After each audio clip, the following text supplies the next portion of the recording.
क्या आपने कभी सोचा है कि इस असीमित ब्रह्मांड में अरबों सितारों और ग्रहों के बीच पृथ्वी पर हमारा ये मानव जीवन कितना दुर्लभ और कीमती है। हम अक्सर अपनी सुबह की शुरुआत चाय की चुस्की और रात का अंत आने वाले कल की चिंताओं के साथ करते हैं। लेकिन इस भाग दौड़ के बीच हम अपनी आत्मा की उस पुकार को अनसुना कर देते हैं जो हमें ठहर कर खुद को पहचानने के लिए कहती है।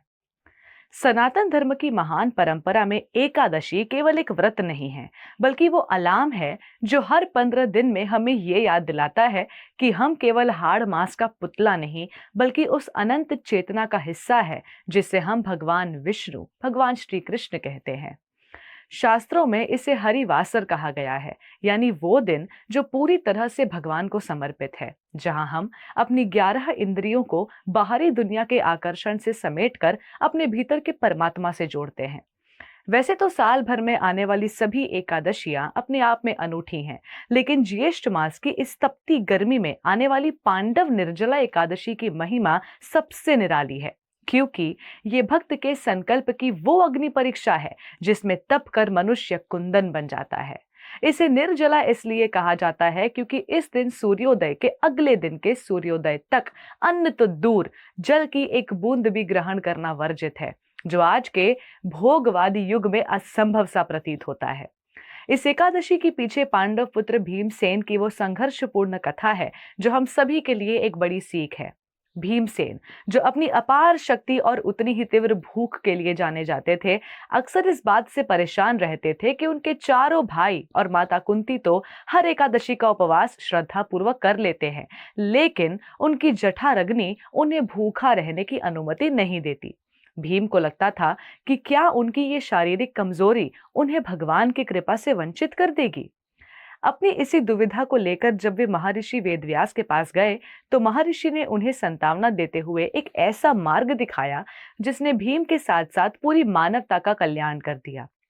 व्यास जी ने कहा कि यदि तुम साल की सभी एकादशियों पर उपवास नहीं कर सकते, तो केवल ज्येष्ठ शुक्ल पक्ष की इस भीषण गर्मी वाली एकादशी का निर्जल व्रत करो और तुम्हें पूरे वर्ष की 24 एकादशियों का पुण्य फल अकेले इसी एक दिन में मिल जाएगा।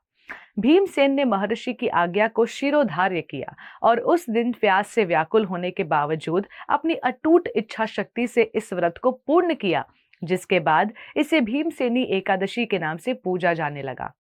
ये कथा हमें समझाती है कि आध्यात्मिकता कोई कठिन बोझ नहीं है, बल्कि ये हमारे सामर्थ्य और नियत का खेल है। भगवान हमारे प्रयासों की मात्रा नहीं, बल्कि हमारे संकल्प की गहराई देखते हैं। लेकिन इस व्रत का महत्व केवल पौराणिक कथाओं तक सीमित नहीं है। इसके पीछे का विज्ञान इतना सटीक है कि आधुनिक शोधकर्ता भी इसे देखकर दंग रह जाते हैं। ज्येष्ठ मास में जब वायुमंडल में गर्मी चरम पर होती है, तब निर्जला उपवास हमारे शरीर के इंटरनल हीलिंग सिस्टम को सक्रिय कर देता है। जब हम 24 घंटे तक पानी नहीं पीते, तो हमारा शरीर ऑटोफैगी की उस अद्भुत प्रक्रिया में चला जाता है, जहां वो भीतर जमा पुराने कचरे, मृत कोशिकाओं और बीमारियों के सूक्ष्म कणों को खुद ही जलाकर ऊर्जा में बदलने लगता है। वैज्ञानिक रूप से ये एक तरह का बायोलॉजिकल रीसेट है जो हमारे गुर्दे, लीवर और पाचन तंत्र को वो अलार्म देता है, आराम देता है, जो उन्हें सालों से नहीं मिला। ये उपवास हमारे मस्तिष्क के न्यूरॉन्स को तेज करता है और शरीर में ग्रोथ हार्मोन को बढ़ाता है, जिससे न केवल उम्र बढ़ने की गति धीमी होती है, बल्कि मानसिक स्पष्टता और निर्णय लेने की क्षमता में भी भारी सुधार होता है। ये व्रत हमें सिखाता है कि जिस पानी के बिना हम खुद को अधूरा समझते हैं, उस पर नियंत्रण पाकर हम अपनी इच्छा शक्ति को इतना प्रबल कर सकते हैं कि जीवन की कोई भी मुश्किल हमें तोड़ न सके।